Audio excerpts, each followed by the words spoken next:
All right, Brian Westbrook, should Tom Brady still instill fear into the eyes of opponents the way he's been playing this year? First of all, that's classic coach speak. This is where they're going to pump this guy up, make sure he did everything good. But if you watch the tape, Tom Brady hasn't been that guy this year. And there's a lot of different reasons. Obviously, the age is one thing. I was watching a pass last week, 6-7-yard pass. Tom couldn't get it there. He had to move around a little bit. He couldn't get it there. It seemed like his arm is not as lively as it was in the past. But you also got to look at his weapons. James White, who was a big part of their offense last year, 12 touchdowns in their offense, only 2 touchdowns this year. He's not catching the ball out of the backfield very much anymore. Their offense was so bad this year, and we're talking about the fear, is that they had to go out and get 38-year-old Ben Watson to come in to try to help them out and win some football games. And so, of course, anytime you walk into Foxborough, you have Bill Belichick there, you have Tom Brady there. There certainly is a lure. There certainly is a little bit of fear.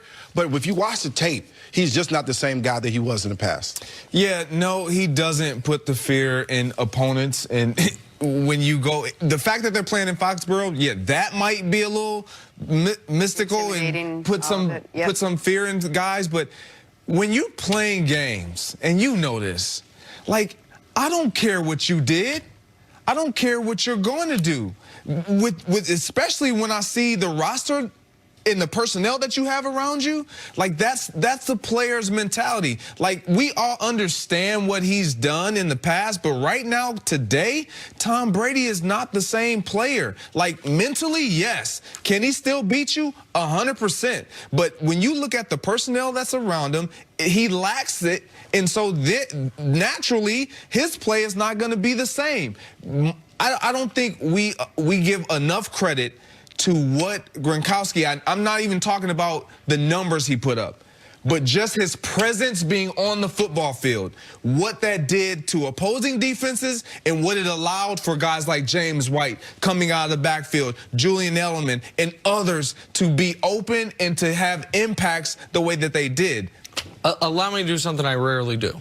Let me defend Tom Brady for a moment here, because I've been the resident Tom Brady skeptic, and I think the numbers are undeniable that Tom Brady is at a different phase of his career. Won league MVP 2 years ago. Last year he slipped to right inside barely top 10 quarterbacks in football. This year he hasn't been an above average quarterback by any metric. He's been probably 17th, 18th, somewhere in that range.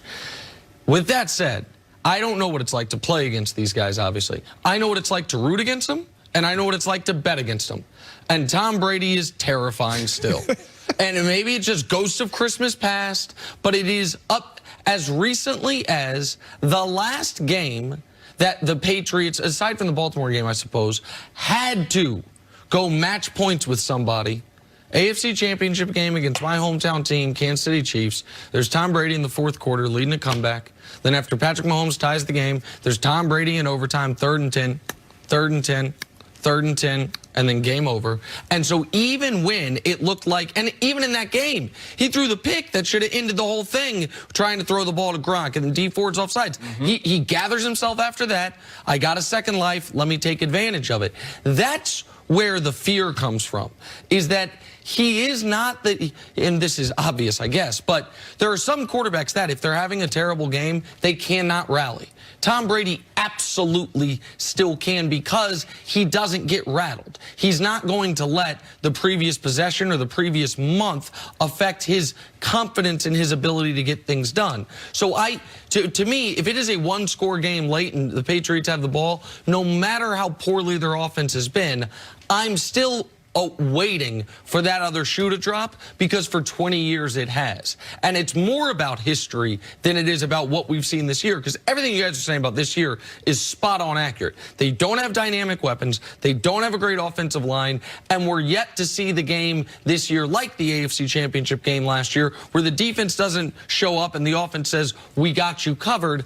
But I still, even though I think Brady in the playoffs is going to be the worst quarterback on the field, almost no matter the Patriots matchup, unless they get Buffalo, I still am afraid of him if it's a close game late because of what he's done his entire career. This is what has saved Tom Brady. And I certainly respect the greatest of all time because he's been able to do it for a long time. He doesn't have Gronk, which is a big mismatch no matter what it is. The best thing for Tom Brady this season has been that their defense has been #1 in takeaways. Because they're dealing with short field, they're not having to drive the ball 80, 90 yards down the field. Now they have to drive the ball 50, 60 yards down the field. That makes a huge difference for this offense that struggles to move the ball in the run as well as the pass. They haven't been able to run the ball. This was a time last year, November, December, where they started handing the ball off to Sony Michel. They got Burkhead involved. They haven't been able to do that because their offensive line has not done well. That's going to hurt Tom Brady just a bit. Who's going to be the best quarterback on the field Sunday in Foxborough? I would have to go with Dak Prescott because of what you're asking him to do.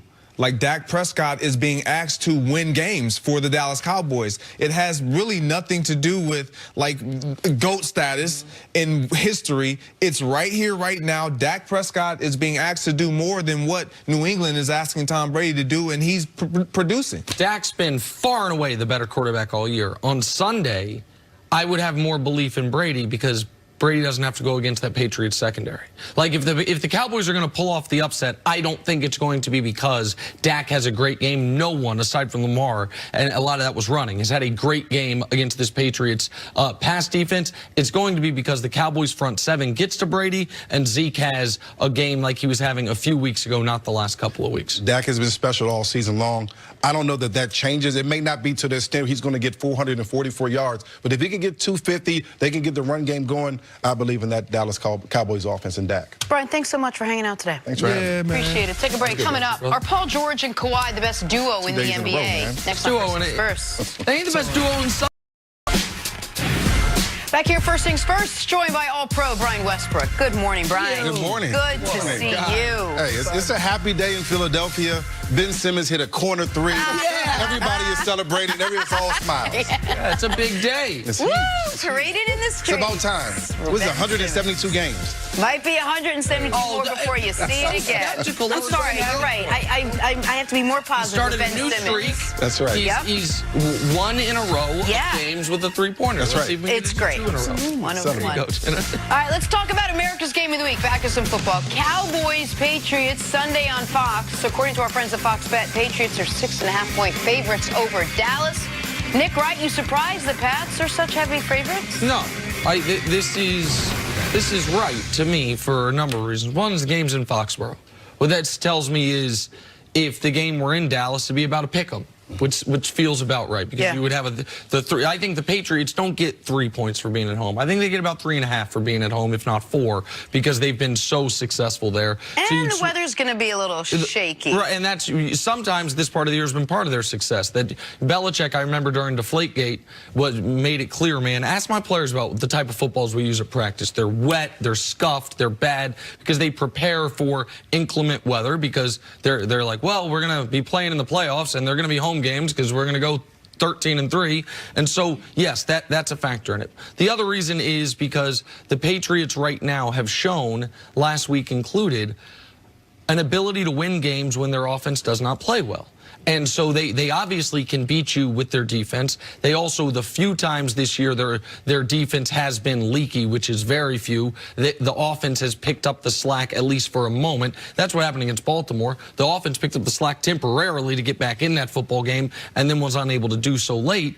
And lastly, and to me this is the biggest reason that I'm confident in the Patriots this weekend, it's not because of their pass defense, not because of home field, it's because of the coaching discrepancy between Bill Belichick and between Jason Garrett. Jason Garrett knows he is coaching for his job this season, not this week, but this season.